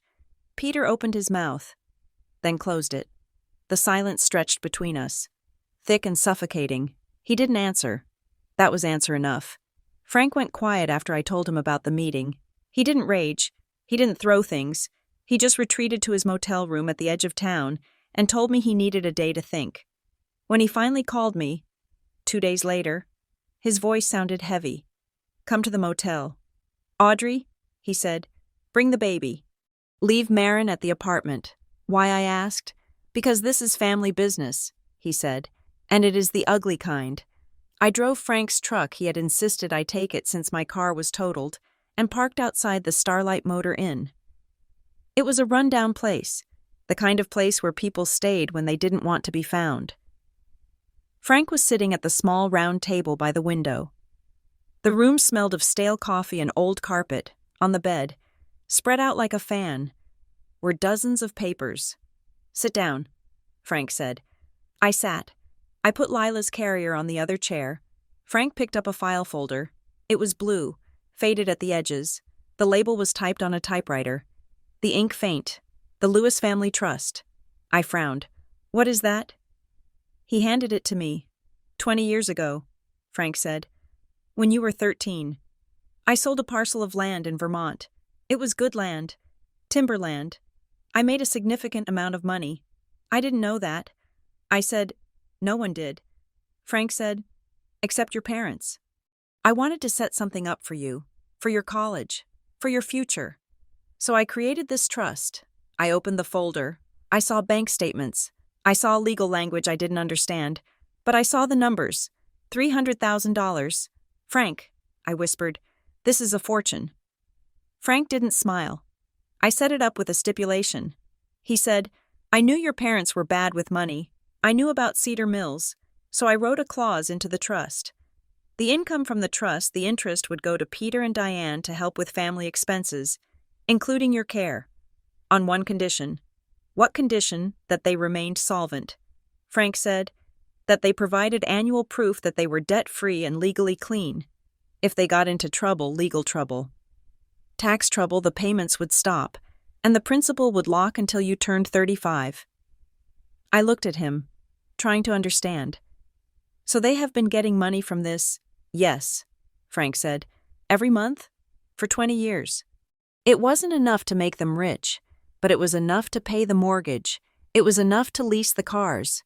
But they aren't debt-free." I said, "They are in deep debt." "Exactly," Frank said. "And that is why they never told you about the trust. And that is why they have been lying to me for 2 decades. He pointed a shaking finger at the papers. "They forged the annual reports. Audrey, every year. Peter sent me a statement saying everything was fine. He cooked the books. He showed me fake balances so I would keep releasing the monthly interest checks. He took a breath, his face red with suppressed anger. They needed you to be dependent on them, Audrey. They needed you to think they were the source of the money. Because if you knew you had your own money, if you knew you had a trust fund waiting for you, you might ask questions. You might ask to see the paperwork. And if you saw the paperwork, you would see the clause about their solvency. I felt the room spin. They used me. I said, "They held you hostage," Frank said. "They kept you thinking you were the struggling artist daughter who needed their help. Here's a check for your rent. Audrey, here's a check for your car." They were giving you crumbs from your own loaf of bread, and they were making you feel grateful for it. I thought about the birthday checks. I thought about the way my mother would sigh and say, "We can make it work," when I needed help with a medical bill. I had felt so guilty. I had felt like such a burden. It was my money. I whispered, the whole time. It was my money. And if they admit to the lawsuit with Hollis Klein, Frank said, the trust locks. The monthly checks stop. They lose their house. They lose everything. He looked at me with tears in his eyes. They aren't just protecting themselves from the developers, Audrey. They are protecting themselves from you. They are afraid you will cut them off. I looked at the folder, the Lewis Family Trust. It wasn't a gift. It was a leash. I stood up. I walked to the window and looked out at the parking lot. I felt a profound sense of grief, not for the money, but for the version of my life I thought I had lived. I thought I was loved. I thought my parents were flawed but generous people who tried their best. But love doesn't look like this. Love isn't a shell game. Love isn't hiding a fortune while your daughter scrapes together rent money. Love doesn't refuse to sign guardianship papers because it might stop the checks from coming. I turned back to Frank. "Can we access it?" I asked. The money. Frank nodded. "I am the trustee. I can dissolve it. I can transfer it to you today. But if I do that, the monthly payments to your parents stop immediately." "Do it," I said. "Audrey, do it," I said, my voice hard. "Transfer it. Every cent." "But they will lose the house," Frank said. "They lost the house 20 years ago." I said, "They have just been renting it with my inheritance." I picked up the folder. I am done being the reason they get paid. The police called the next morning. It wasn't Officer Miller. It was a detective I hadn't spoken to before. A man with a voice like sandpaper. "Ms. Lewis," he said, "we have been contacted by the legal representation for Hollis Klein Development Group." My heart hammered. "Did they confess no?" The detective said, "They are claiming they have no knowledge of the vehicle in question being involved in an incident. They claim that vehicle was reported stolen from their lot 3 days prior to your accident." "Stolen," I said flatly. "Of course. They are offering to cooperate fully." The detective continued. "They want to take a formal statement from you. Their lawyers are suggesting that perhaps this was a case of road rage by the thief." Unrelated to their corporate business, I looked at Samantha, who was listening on speakerphone. She shook her head violently. "I will not be giving a statement to their lawyers." I said, "Ms. Lewis, it might help clear things up." "I will give a statement to you." "Detective," I said, "I will not talk to the people who are trying to bury this." I hung up. "They are shaping the narrative," Samantha said. "They are getting ahead of it. Stolen vehicle. It is the oldest trick in the book. It disconnects the driver from the company. They are scared." I said, "Yes." Samantha said, "They are, and that makes them dangerous." That evening, the doorbell rang. I knew who it was before I looked through the peephole. I could feel it. The air in the hallway felt charged, heavy. I opened the door. Diane was standing there, but this wasn't the frantic, disheveled woman who had dropped the court notice. This was Diane Lewis, the socialite. She was wearing a beige cashmere coat. Her hair was perfect. Her makeup was flawless. She held a casserole dish covered in foil. "Audrey," she said, "may I come in?" I stepped back. "Come in. Mom." She walked into the living room. She didn't look at the baby swing. She placed the casserole on the table. "I made your favorite," she said. "Chicken divan. I haven't eaten chicken divan since I was 12. I said, Diane smiled, a tight, brittle smile. "Well, comfort food is always good." She sat down on the sofa, smoothing her coat beneath her. She looked around the apartment as if she were appraising it for sale. "Your father and I have been talking," she said. I leaned against the kitchen counter, crossing my arms over my chest. My cast was a stark white barrier between us. "We feel terrible about the stress you have been under," Diane said. "The accident, the baby, the confusion at the hospital." "Confusion?" I repeated. "Is that what we are calling it?" Diane waved her hand dismissively. "We want to help you. Audrey, we know things have been tight for you. We know you are worried about the medical bills." She reached into her purse. She pulled out an envelope. It wasn't a court notice this time. It was a thick, cream-colored envelope. "We came into some unexpected liquidity," she said, "a bonus Peter received." She placed the envelope on the table. "There is $10,000 in there," she said. I stared at the envelope. $10,000. "And we can provide this monthly," Diane said. "For the next year, to help you get back on your feet, to help with Lila." I looked at her. Her eyes were wide, pleading, but there was something hard behind them, something calculating. "And what do I have to do for this liquidity?" I asked. "Nothing," Diane said quickly. "Just focus on healing. Stop worrying about the investigation. Let the insurance companies handle it. You don't need the stress of lawyers. Audrey, you don't need to be digging into things that don't concern you." I walked over to the table. I picked up the envelope. It felt heavy. "If I take this," I said, "I stop talking to the police. Is that it?" Diane's smile faltered. "We just think it would be better if everyone moved on," she said. "The police won't find the driver. You know that. It was a stolen car. It is a dead end. Why drag the family name through the mud for a dead end?" I looked at the money. I looked at my mother. "Where did this come from?" I asked. "I told you," Diane said. "Peter's bonus." "No," I said. "Peter doesn't have a job." "Mom, Peter has a debt.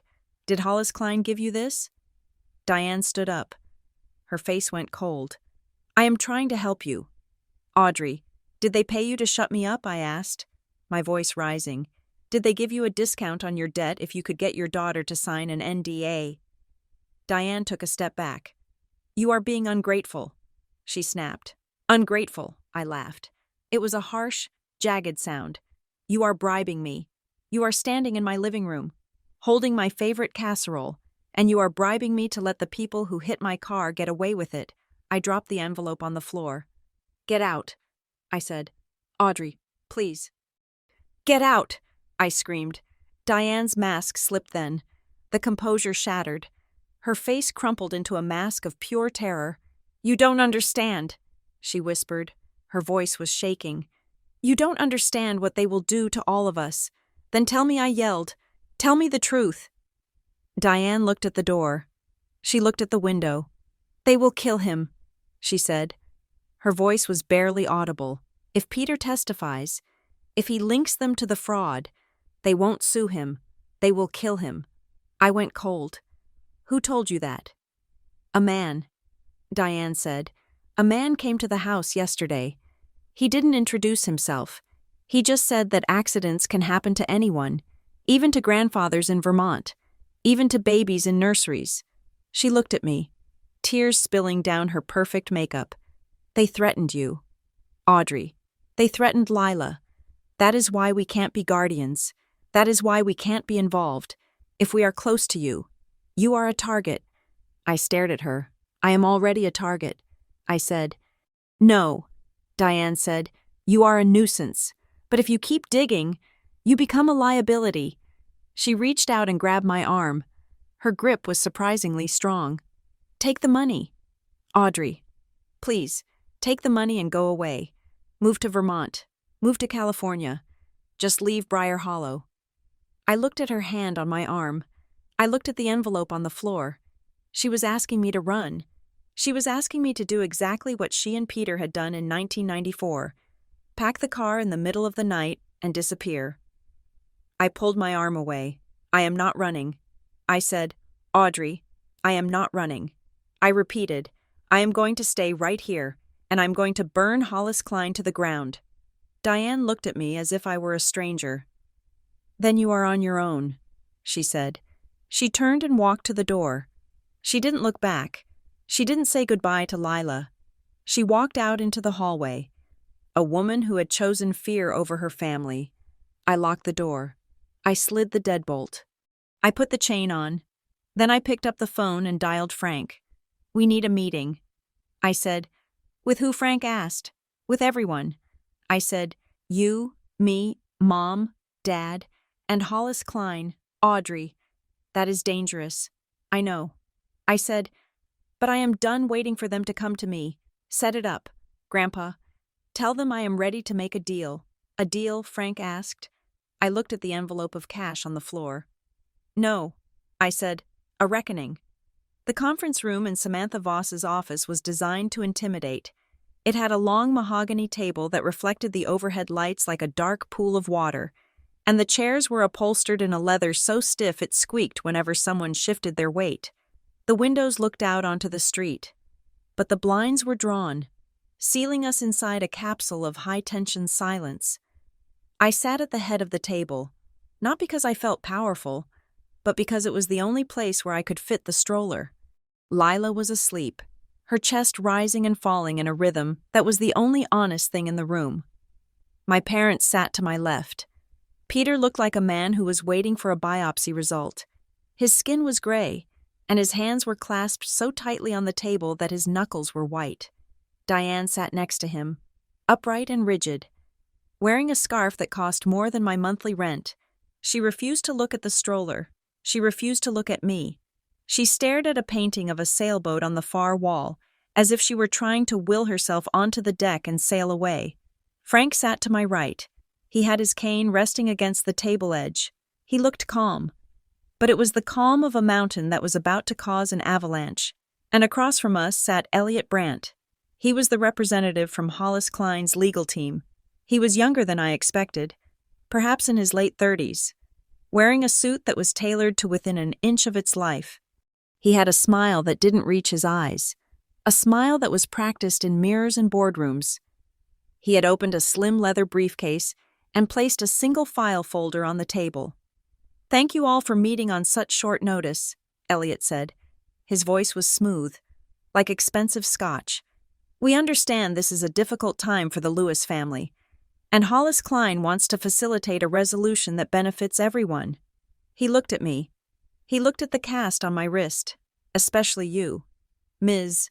Lewis, we were devastated to hear about your accident." I didn't smile back.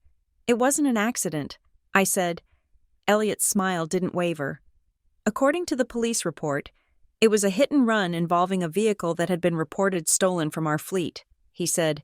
"A tragic misfortune. But we are not here to debate police matters. We are here to offer support." "Support," I repeated. Elliot opened the folder. He slid a document toward me. "Hollis Klein is prepared to offer a settlement for your medical expenses, pain, and suffering," he said. "We recognize that even though we bear no legal liability for the actions of a car thief, the vehicle was ours. We want to do the right thing." I looked at the number on the page. $250,000. It was $250,000. It was enough to pay off my student loans. It was enough to buy a house. It was enough to secure Lila's future. And underneath the number, in dense paragraphs of legal text, was the catch.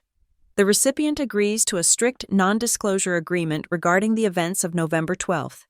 The recipient agrees to waive all future claims. The recipient agrees to cease all cooperation with external investigations regarding the incident. It is hush money, I said. Elliot chuckled softly. That is a harsh term. Ms. Lewis, we prefer to call it a closure agreement. It allows everyone to move on. It protects the privacy of all parties. He glanced at my parents. And I believe privacy is something your family values very highly. I looked at Peter. He was sweating. A bead of perspiration rolled down his temple. He looked at the document, and I saw a flash of hunger in his eyes. If I took the money, the investigation stopped. If the investigation stopped, Hollis Klein wouldn't release the documents he had signed. He would be safe. Diane reached out and touched my arm. Her fingers were cold. "Audrey," she said, her voice trembling. This is a very generous offer. You should consider it. Think about Lila. Think about what this money could do for her. I pulled my arm away. I am thinking about Lila. I said, I am thinking about the fact that she was in the back seat when a 2-ton SUV tried to push us off a bridge. I looked at Elliot. You aren't offering me this money because you are generous. I said, you are offering it because the police found the traffic camera footage. You know the car wasn't stolen. You know who was driving it. And you know that if I testify, your zoning permits and your waterfront deals are going to fall apart. Elliot sighed. He closed the folder. Ms. Lewis, he said, his voice hardening just a fraction. Litigation is expensive. It is public. It is ugly. Do you really want to drag your parents through a discovery process? He gestured to Peter. Do you want the court to examine your father's consulting history? Do you want them to audit your mother's assets? He was using them as hostages. He was sitting right in front of them, threatening to destroy them, and calling it a settlement. Peter let out a sound, a choked sob that sounded like a dying engine. Stop, Peter whispered. Elliot looked at him. I beg your pardon. Stop it, Peter yelled. He slammed his hand on the table, making everyone jump. Lila stirred in the stroller, letting out a small cry.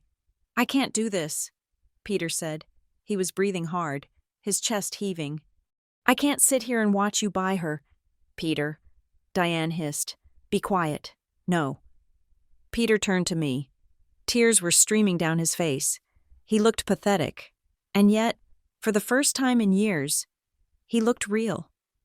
They called me Audrey, he said, 2 days before the accident. They called me and said that you were asking questions about the money Frank sent. They said you were becoming a problem. I froze. They knew about the trust I asked. They know everything. Peter said, they warned me. They said if you made noise, if you drew attention to the family finances, they would expose the fraud. They would release the papers I signed, and the accident I asked. Peter nodded, sobbing. They said they would give you a scare, just a scare, to make you focus on your own problems, to make you too busy to look at ours. I felt the blood drain from my face. A scare, I whispered. They totaled my car. Dad, I didn't know they would go that far, Peter cried. And when you were in the hospital, when the social worker brought those papers. He looked at Diane. Tell her, Diane, he said. Tell her why we really refused. Diane was shaking her head. She was gripping the edge of the table so hard her fingernails were turning blue. We couldn't sign, she whispered. Why, I demanded. Because of the chain, she said. The chain. If we signed the guardianship papers, Diane said, looking at the table, our names would be linked to yours in a current court filing. If Hollis Klein sued us, or if the police investigated the fraud and we were your legal guardians, the court could look at your assets too. They could look at the trust. They could look at everything. She looked up at me, her eyes wide with terror. We weren't just protecting our money. Audrey, we were protecting you. If we officially connected ourselves to you, the investigation would flow through us and hit you. We thought if we stayed away, if we refused to sign, you would remain a separate entity. Safe. I stared at her. You refused to help me to save me, I asked. That makes no sense. It makes sense if you know the beginning, Diane said. She took a deep breath. She looked at Frank, then back to me. It didn't start with Hollis Klein. She said, it started 30 years ago. In Cedar Mills. I know about the missing money. I said, Frank told me, it wasn't just the money from the firm.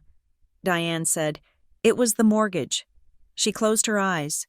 When we moved to Briar Hollow, we didn't qualify for the loan on the house. Peter had been fired. We had no income. But I couldn't live in an apartment.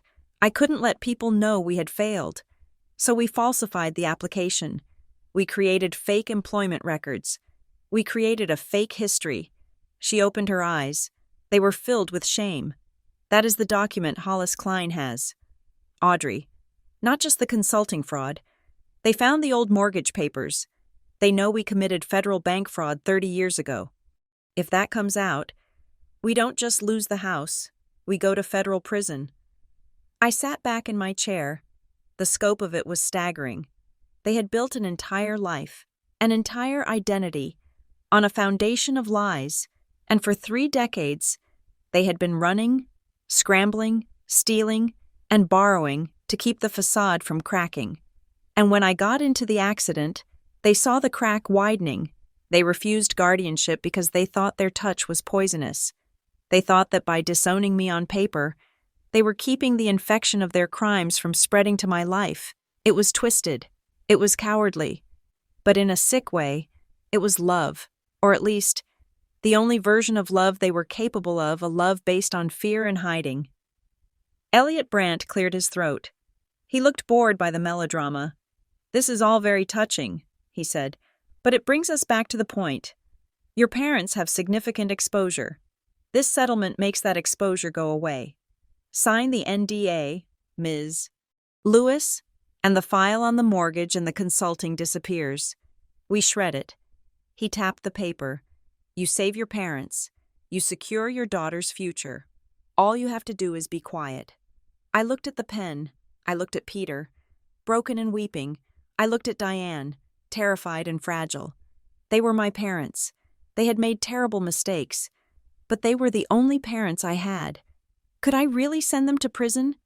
Could I really be the one to push the button? I reached for the pen. "Don't," Frank said. His voice was low, but it commanded the room. I looked at him. "Grandpa, you don't need to sign that." "Audrey," Frank said, "and you don't need to save them." He turned to Elliot Brandt. "You can put your checkbook away, son, and you can take your threats with you." Elliot smiled condescendingly. "Mr.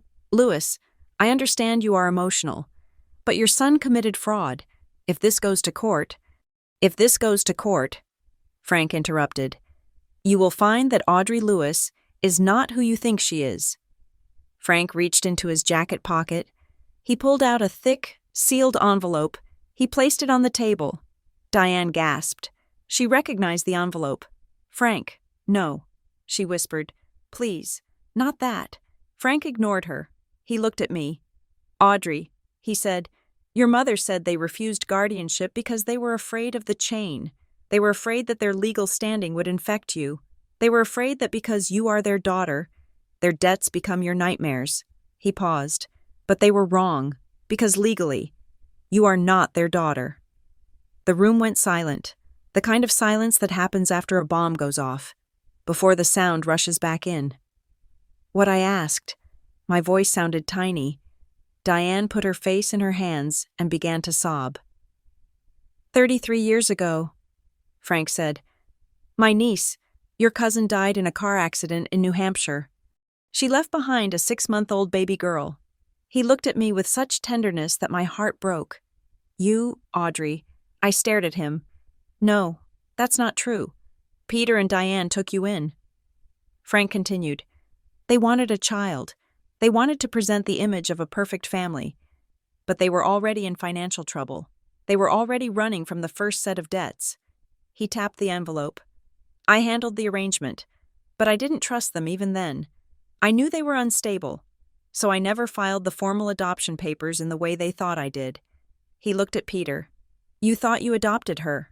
Peter, you thought you signed the final decree, but the papers you signed were for custodial guardianship. Permanent, yes, but not a rewriting of the birth certificate." Frank turned back to me. "Legally, Audrey, you are still Audrey Miller. Your birth certificate is in that envelope. Your financial identity, your legal lineage, it is completely separate from Peter and Diane Lewis. You are not their next of kin in the eyes of the debt collectors. You are not their heir in the eyes of the fraud investigators." He looked at Elliot Brandt. "So you can threaten Peter and Diane all you want. You can sue them. You can expose them. But you cannot touch her. And you cannot touch that baby. There is no chain. There never was." I sat there, frozen. I wasn't a Lewis. I looked at Peter. He looked stunned. He hadn't known. I looked at Diane. She was weeping, not out of relief, but out of exposure. This was the secret. I realized this was the dark heart of it. It wasn't just the money, it was the lie. They had lied to me for 33 years. They had let me believe I was their flesh and blood. all while using me as a prop in their stage play of a perfect life.